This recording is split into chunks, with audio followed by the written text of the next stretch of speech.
మేము నిలబడతాం, మేము అండగా ఉంటాం, హిందువుల మీద బంగ్లాదేశ్లో జరుగుతున్న దాడుల్ని మేము ఇక్కడ ఉండి కూడా నిలువరిస్తాం ముస్లిమ్స్ అయినప్పటికీ అని కానీ ఎవరైనా మాట్లాడుతున్నారా? మాట్లాడరు.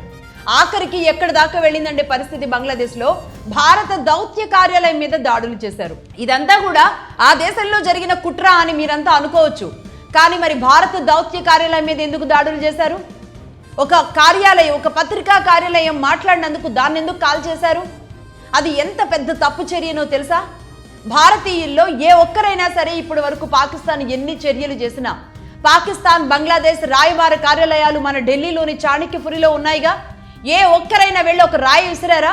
అసలు అక్కడికి వెళ్ళి ఏమైనా ఆందోళన చేశారా?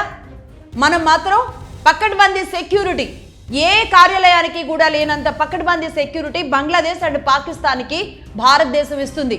అంటే ఇక్కడున్న బంగ్లాదేశ్ అండ్ పాకిస్తాన్కి సంబంధించిన ఎంప్లాయీస్కి వాళ్ళ ఎంబసీ ఏదైతే ఉందో, పాకిస్తాన్ అండ్ బంగ్లాదేశ్ ఎంబసీ ఇండియాలో ఉన్నదానికి మనం పకడ్బందీ సెక్యూరిటీ ఇస్తూ ఉన్నాం.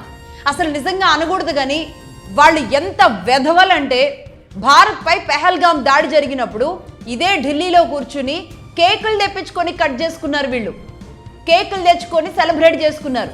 ఏ భారత్లో కూర్చొని ఏ భారత్ మీద దాడి చేసి ఏ భారత్లో ఉన్న వాళ్ళని చంపుతున్నారో అదే భారత్లో ఉండి కనీస ఉద్యోగ ధర్మం కూడా పాటించకుండా పాకిస్తాన్ ధర్మాన్ని, పాకిస్తాన్ ఎజెండాని పాటిస్తున్న పాకిస్తాన్ ఎంప్లాయీస్ ఇక్కడ మన వాళ్ళు చచ్చిపోతే వాళ్ళు కేకులు కట్ చేసుకొని సెలబ్రేట్ చేసుకున్నారు.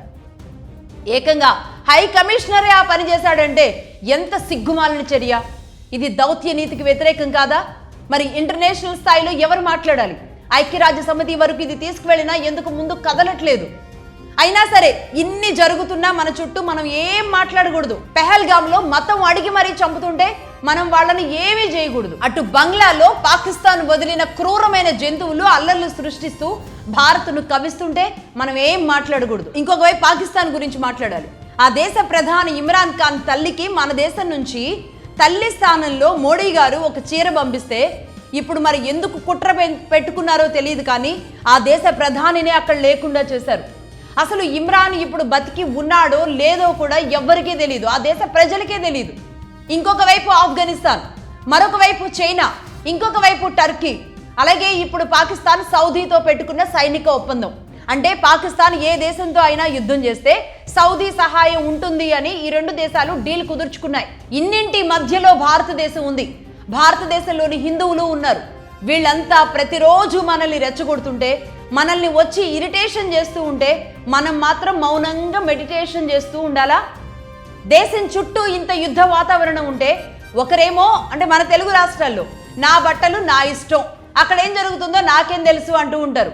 వీటి మీద మన తెలుగు వాళ్ళు మనం చేసుకుంటున్న చర్చలు నిజంగా నవ్వు రావట్లేదు.